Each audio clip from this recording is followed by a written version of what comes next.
اگلا سوال captain Asaf Ahmad Wimbledon کا ہے. انہوں نے سوال بھجوایا ہے, کیا حضرت مسیح علیہ السلام جی ہیں یہاں موجود؟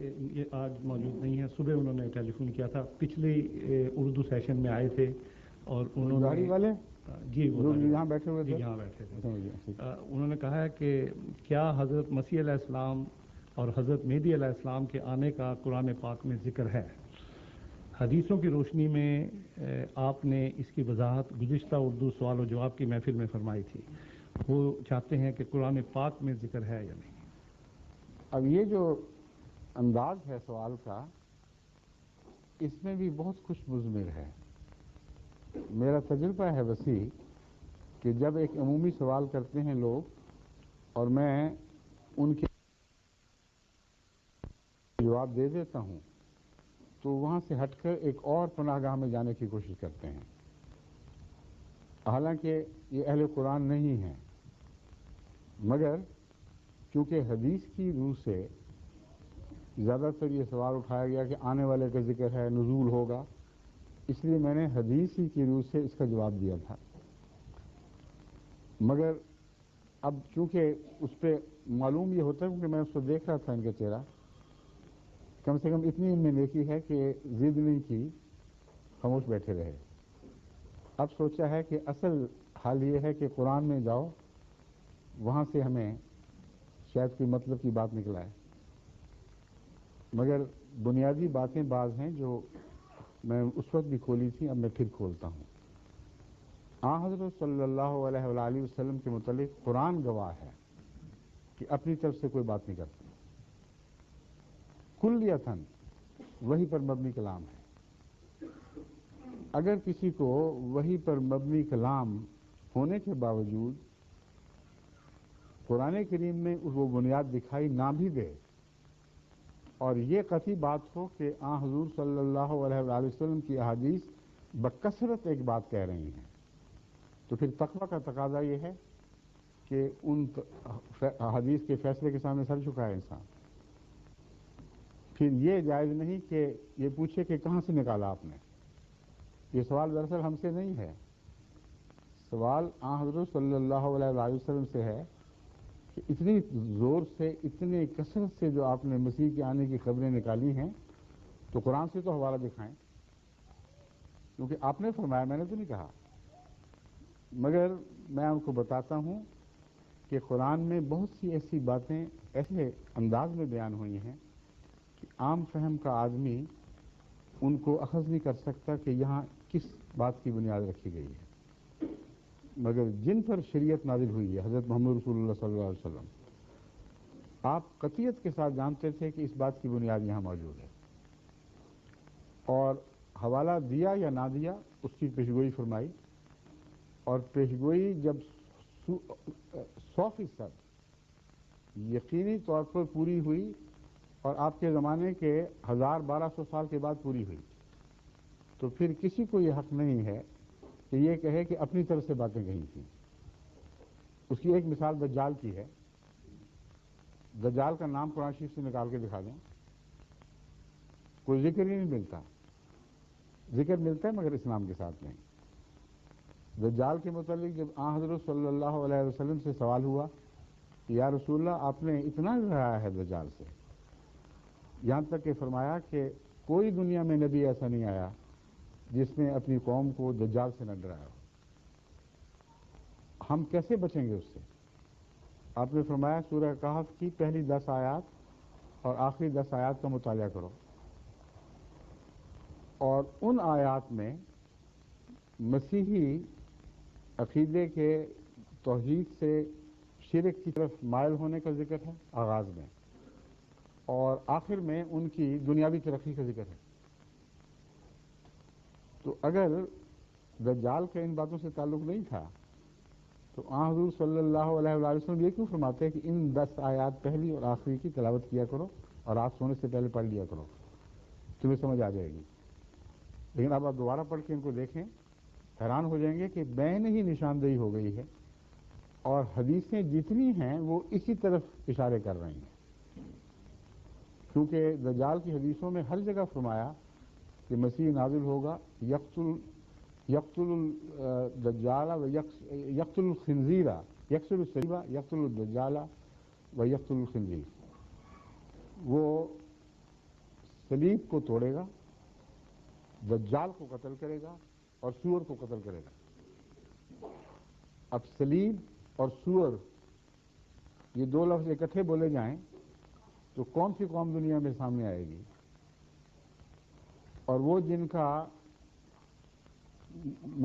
کا متا عیسیٰ علیہ السلام ہو۔ ظاہر بات ہے کہ حضرت صلی اللہ علیہ وآلہ وسلم نے یہ ساری باتیں کھولی اور قرآن سے لی، اس لیے مسلمان کا فرض ہے کہ ایسی حدیثیں جو آئندہ کی پیشگوئیوں سے تعلق رکھتی ہوں پوری ہو جائیں، وضاحت کے ساتھ پوری ہو جائیں۔ اس کے بعد یہ بحث نہ اٹھائے کہ محمد رسول اللہ نے کہاں سے نکالی تھی، بلکہ عقل استعمال کرے، خود دیکھے، ڈھونڈے تو اس کو ضرور مل جائے گی جگہ۔ اب امام مہدی نام رکھیں یا مسیح رکھیں نام، ہمارے نزدیک ایک ہی وجود کے دو نام ہیں، اور اس کی بنیاد احادیث کی روح سے ابن ماجہ جو صحاح میں سے ایک صحیح کتب ہے، اس کی یہ حدیث ہے لل مہدی الا عیسیٰ، اصل میں عیسیٰ کے سوا کوئی مہدی نہیں ہوگا، ایک ہی شخص کے دو ٹائٹل ہیں۔ اس نقطہ نگاہ سے دونوں پیشگوئیاں قرآن کریم میں وضاحت کے ساتھ موجود ہیں۔ ایک آنے والا ایسا آئے گا جو حضرت محمد رسول اللہ صلی اللہ علیہ وآلہ وسلم کی کامل نمائندگی کرے گا، اتنی کامل نمائندگی کہ گویا اس کا نام محمد رکھا گیا۔ یہ پیشگوئی سورہ جمعہ میں موجود ہے اور اتنی کھلی کھلی ہے کہ کوئی معمولی عقل اور فہم کا آدمی بھی اس کو مس نہیں کر سکتا، لیکن اس پر مزید یہ تائید کہ خود حضور اکرم صلی اللہ علیہ وآلہ وسلم نے اس کی یہی تشریح فرمائی کہ یہاں ایک آنے والے کی خوشخبری ہے، اس کے مقاصد بیان ہوئے ہیں، اس کا زمانہ بتایا گیا ہے، اس کی قوم کے احوال بتائے گئے ہیں۔ تو جہاں قرآن اور حدیث میں سے بھی بخاری کی حدیث دونوں یوں اکٹھے ہو جائیں جیسے انگلیاں میں پیوست ہو جاتی ہیں، تو اس کے بعد پھر فرار کی کون سی گنجائش رہ جاتی ہے؟ وہ آیت یہ ہے، اعوذ باللہ من الشیطان الرجیم، بسم اللہ الرحمن الرحیم، هو الذی، یعنی پہلی آیت چل رہی ہے، یہاں سے جو متعلقہ مضمون شروع ہوتا ہے، هو الذی بعث فی الامیین رسولا منہم یتلو علیہم آیاتہ ویزکیہم وَيُعَلِّمُهُمُ الْكِتَابَ وَالْحِکْمَةَ وَإِنْ كَانُوا مِنْ قَبْلُ لَفِي ضَلَالٍ مُبِينٍ۔ وہی اللہ ہے جس نے اپنی طرف سے ایک ایسا رسول مبعوث فرمایا جو انہی لوگوں میں سے تھا، اور وہ کون لوگ تھے؟ امی، جاہل لوگ، انہی میں سے اٹھا اور ایسی کایا پلٹی کہ یتلو علیہم آیات ہی، ان پر وہ اللہ تعالیٰ کی آیتیں تلاوت کرنے لگا، اور تلاوت کے ساتھ پاک تبدیلیاں پیدا کرنے لگا، ان کا تزکیہ کر دیا، ان کے قلوب کی کیفیت بدل دی۔ جب تلاوت قرآن فرمائی، جب دلوں کو پاک کر دیا، تب وہ اس بات کے اہل ہوئے کہ علم سیکھ سکیں، اس کے بغیر علم نہیں سیکھا جا سکتا۔ دلوں کی پاکیزگی شرط ہے، وہی بات جو میں پہلے بیان کر چکا ہوں، جو دل جھوٹے ہوں ان کے اوپر کوئی حکمت کی بات کارگر نہیں ہوتی۔ علم سکھائے اور حکمت سکھائے، صرف علم بیان نہ کرے، جیسا کہ علماء بھی کہتے ہیں ہم نے بتا دیا یہ فتویٰ ہے، تو کہ بتاؤ کیوں ہے، کہیں جاؤ جہنم میں، تم انکار کرتے ہو اور تم کافر ہو گئے۔ رسول اللہ صلی اللہ علیہ وآلہ وسلم نے کبھی یہ طریقہ اختیار نہیں فرمایا، ایک دفعہ بھی۔ علم سکھایا، جب کسی نے پوچھا اس کا جواب دیا، تحمل اور پیار سے رافت کے ساتھ اس کے مضامین سمجھائے کہ یہ وجہ ہے، یہ خدا کا حکم یوں آیا ہے، اور ہر دفعہ دل کا سننے والے کا دل مطمئن ہو گیا۔ یہ وہ مضمون ہے جو سورہ جمعہ میں بیان فرمایا گیا۔ پھر فرماتا ہے اللہ تعالیٰ، یعلم الکتاب والحکمہ ان کانوا من قبل لفی ضلال مبین، یہ کہہ کر بات ختم ہو جانی چاہیے، مضمون مکمل ہو گیا، لیکن ایک اور بات شروع ہوتی ہے، وَآخَرِينَ مِنْهُمْ لَمَّا يَلْحَقُوا بِهِمْ۔ اسی رسول کو، کیونکہ باسط سوائے محمد رسول اللہ کے کسی کی مذکور نہیں ہے، کسی تیسرے شخص کا کوئی تصور ہی، کوئی دوسرے یا تیسرے کا تصور نہیں، وَبَعَثَ فِي الْأُمِّيِّينَ رَسُولًا وَبَعَثَ آخَرِينَ مِنْهُمْ۔ آخرین میں بھی اللہ نے اسی کو مبعوث فرمایا ہے، یعنی آخرین کے لیے۔ کن آخرین کے لیے؟ لما یلحقوا بہم، جو ابھی تک ان سے ملے نہیں ہیں۔ اور وہ کون ہوں گے، کیسے یہ واقعہ ہوگا؟ فرمایا آخرین منہم لما یلحقوا بہم وہو العزیز الحکیم۔ یہ جو فیصلہ ہے کہ آخرت میں، آخری زمانے میں محمد رسول اللہ کو دوبارہ مبعوث فرمایا جائے گا، یہ اس وجہ سے ہے کہ اللہ تعالیٰ عزیز ہے اور حکیم ہے، وہ صاحب علم اور صاحب وجاہت ہے اور حکمت کی بات کرتا ہے۔ یہ کہنے کے بعد پھر وہ کون لوگ ہوں گے جن میں آپ آئیں گے، کیسے آئیں گے؟ اس کا جواب دیا، ذالک فضل اللہ یؤتیہ من یشاء۔ اگر حضرت محمد رسول اللہ صلی اللہ علیہ وسلم نے خود براہ راست آنا تھا تو یؤتیہ من یشاء کی کوئی بحث نہیں ہونی چاہیے تھی۔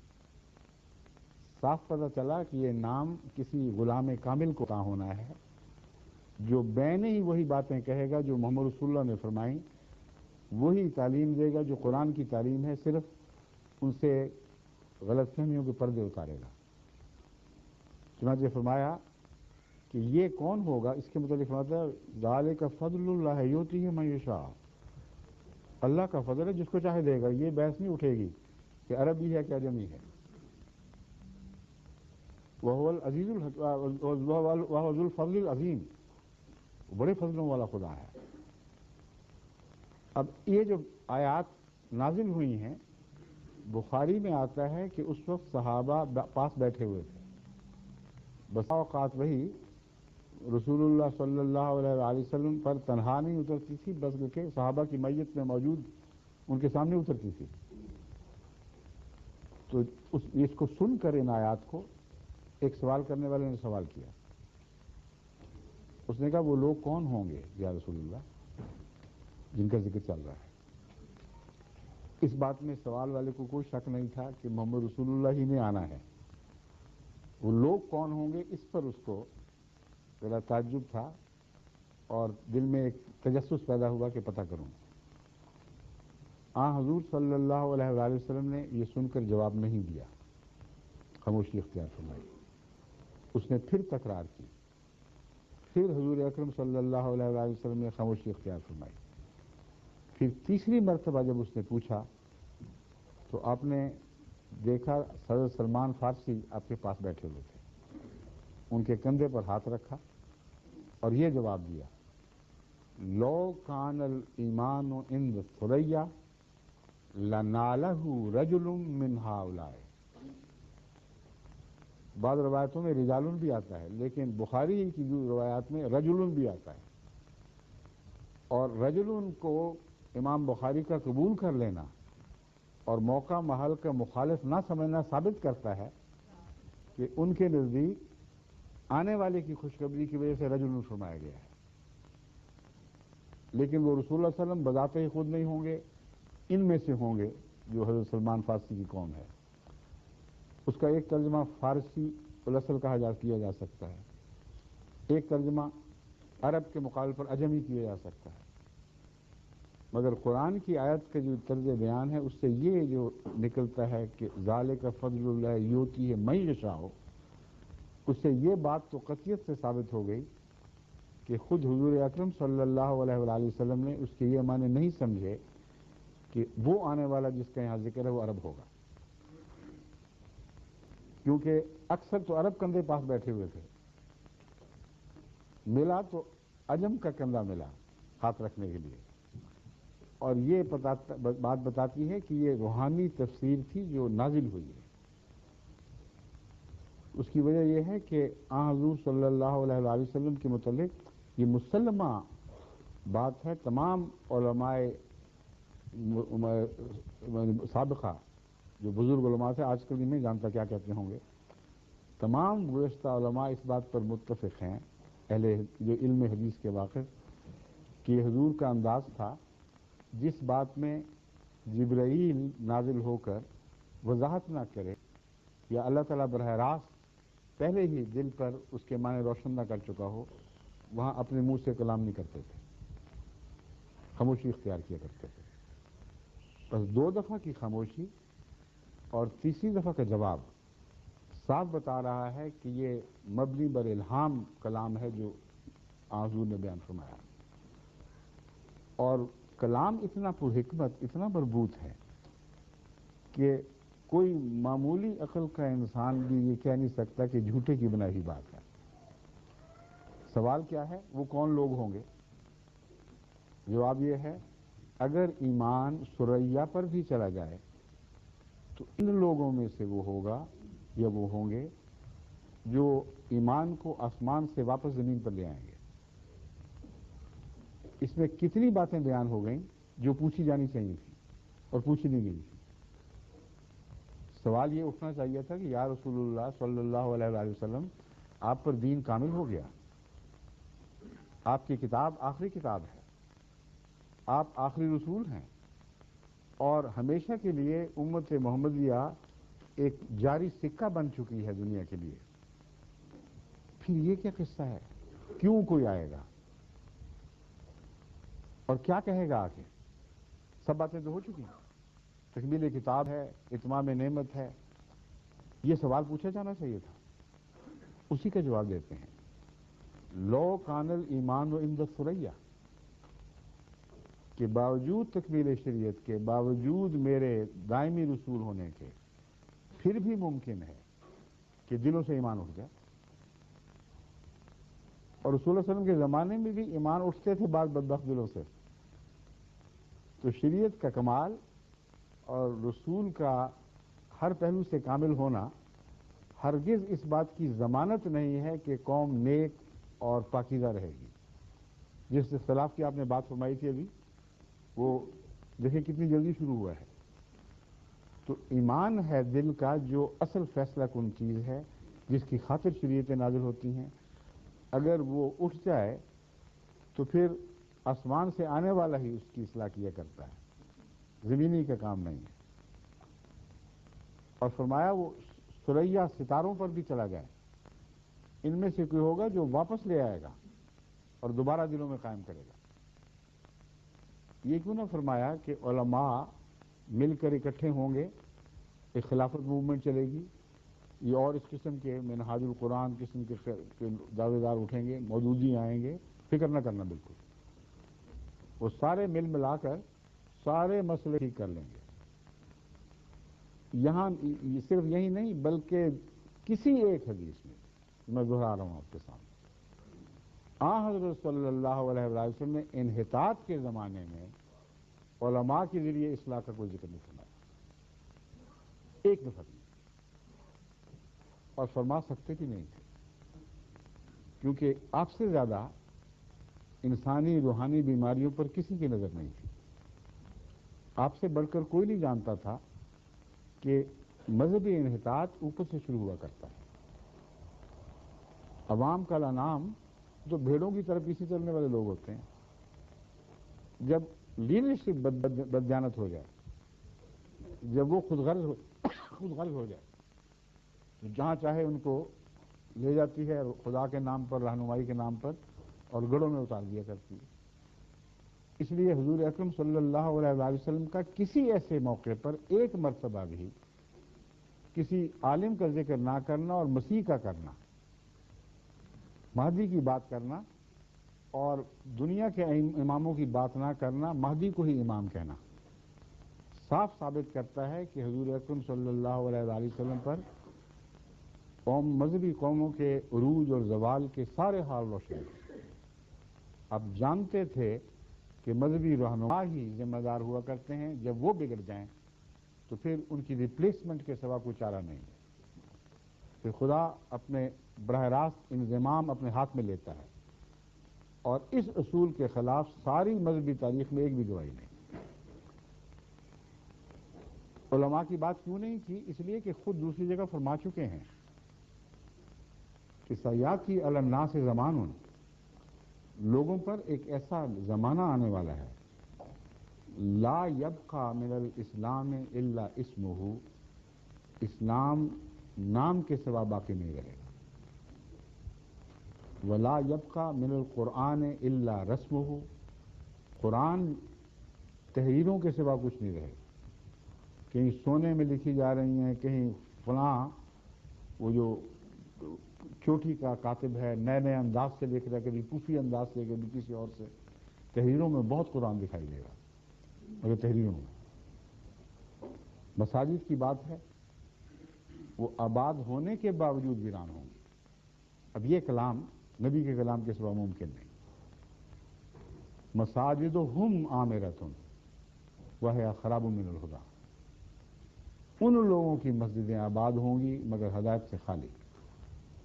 اور دیکھیں یہاں اپنی طرف منسوب ہی نہیں کر رہے ان لوگوں کو، ہم کی بات ہو رہی ہے۔ یہ کہنے کے بعد اگر کسی ذہن میں یہ وہم اٹھے کہ کوئی حرج نہیں، ہمارے علماء کو اللہ سلامت رکھے، وہ ہمیں بچا لیں گے، اگلی پیشگوئی سنیں، علماؤہم شر من تحت عدیم السماء، ان لوگوں کے علماء جن کی یہ حالت ہے آسمان کے نیچے بدترین مخلوق ہوں گے۔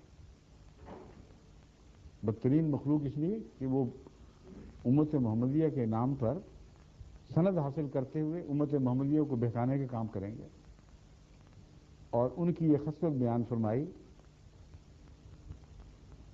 من عندہم تخرج الفتنۃ وفیہم تعود، خود انہی میں سے فتنے پھوٹا کریں گے اور پھوٹ کر واپس آ جایا کریں گے۔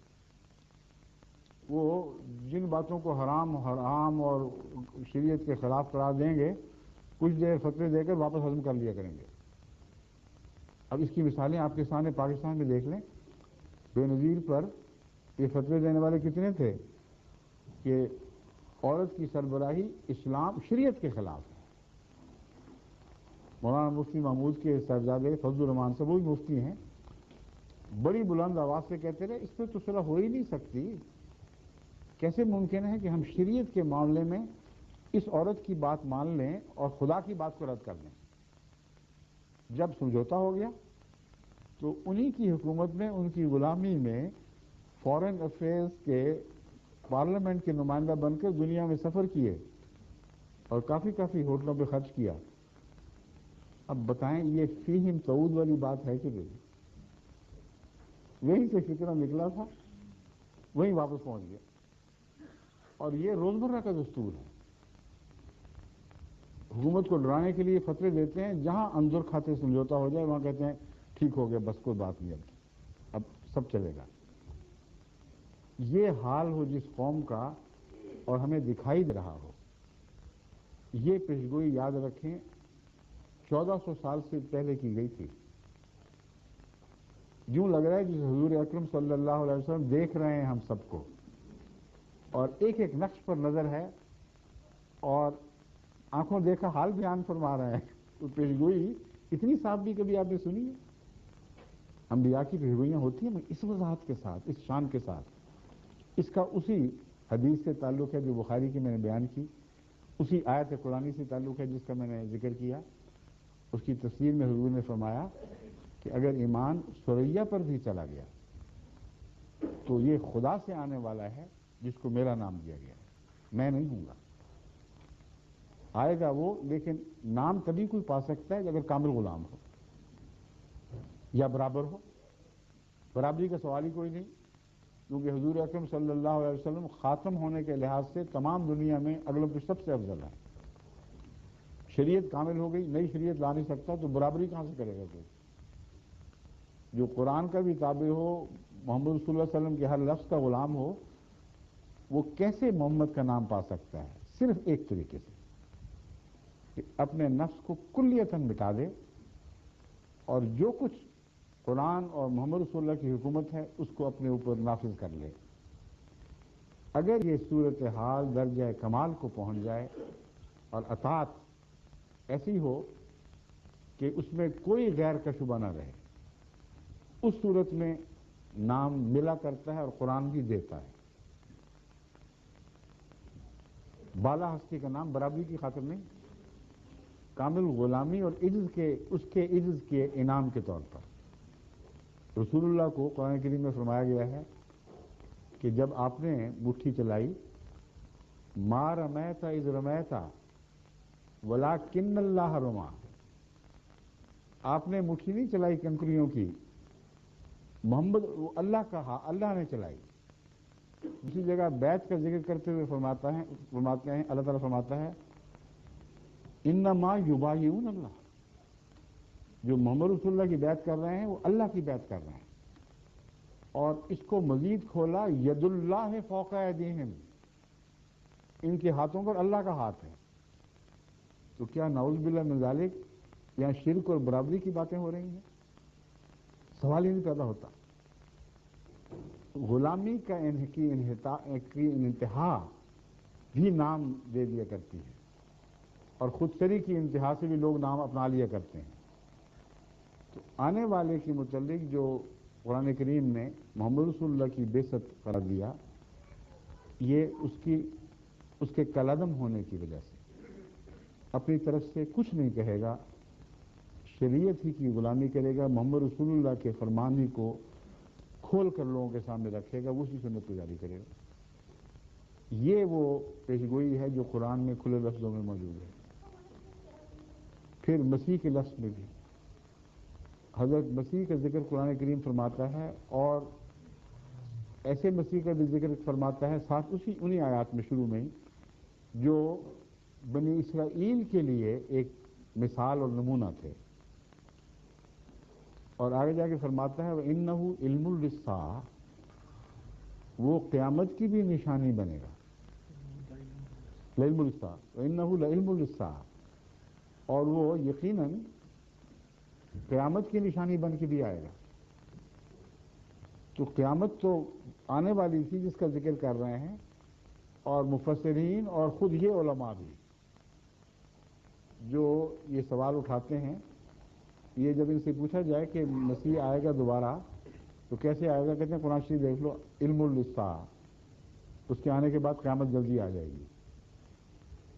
تو آنے والے مسیح کا ذکر قرآن کریم میں موجود ہے، وہ ان کو نظر نہیں آتا۔ تو حضرت صلی اللہ علیہ وسلم نے جو کچھ بھی فرمایا، اول تو کامل مومن کو یقین اور اعتماد ہونا چاہیے کہ قرآنی سند کے سوا آپ اپنی طرف سے کوئی بات نہیں فرماتے تھے، اس کا قرآن گواہ ہے۔ وَمَا يَنطِقُ عَنِ الْهَوَىٰ إِنْ هُوَ إِلَّا وَحْيٌ يُوحَىٰ، یہ اپنے نفس سے کوئی بات نہیں کرتا، وہی کہتا ہے جو وحی کے ذریعے اس کو بتائی جا رہی ہے۔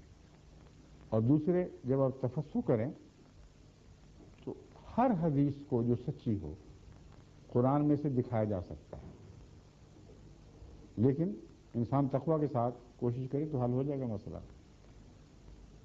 پھر قرآن کریم میں ایک غلام نبی کا ذکر ہے۔ اب قرآن غلام نبی کی باتیں کرے اور آپ کہیں کہ ہمیں قرآن میں کہیں کوئی ذکر نہیں ملتا۔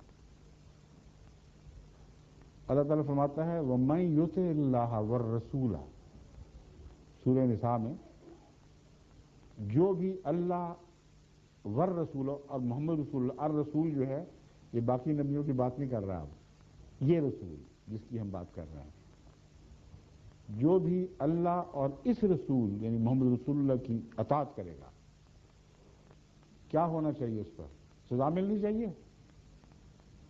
کیا غیروں سے جنہوں نے دوسرے انبیاء کی اطاعت کی ان سے کم درجہ ملنا چاہیے، یا کم سے کم برابر تو ہو نا؟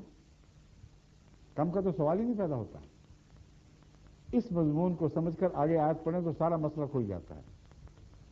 فرمایا وَمَن يُطِعِ اللَّهَ وَالرَّسُولَ فَأُولَٰئِكَ مَعَ الَّذِينَ أَنْعَمَ اللَّهُ عَلَيْهِمْ، اب بس یہی وہ لوگ ہیں جن کو انعام نصیب ہوں گے، ان کے سوا اب کسی کو انعام نہیں ملے گا۔ تو ایک تو یہ جو باقیوں کو فارغ کر دیا اور حضرت محمد رسول اللہ صلی اللہ علیہ وسلم کو انعام حاصل کرنے کے لیے تنہا وسیلہ قرار دیا، بہت بڑی شان ہے، یہی خاتمیت کا معنی ہے۔ سب کے چشمے بند، آپ کا چشمہ جاری۔ اور اگلی آیت سنیں وہ کس طرح کھولتی ہے مضمون کو۔ انعام پانے والے ہوں گے کون؟ من النبیین، نبیوں میں سے، والصدیقین، صدیقوں میں سے، والشہداء، شہیدوں میں سے، والصالحین، اور صالحین میں سے، وحسن اولئک رفیقا۔ کیا ہی اچھی کمپنی ہے۔ اس امت کے محمد رسول اللہ کے غلام ایک اس صحبت میں شرکت کریں گے، نبی بھی ہوں گے، صدیق بھی، شہید بھی، صالح بھی۔ اب اس قرآن کی آیت کو کہاں لے جائیں گے؟ بس قرآن کریم تو کھول کر ان سب باتوں کو بیان فرما رہا ہے، صرف تعصب سے پاک ہو کر تقویٰ کے ساتھ مطالعہ کی ضرورت ہے۔ اگر صاف دل سے کوئی مطالعہ کرے تو ایک دو آیات ہی کافی ہو جاتی ہیں۔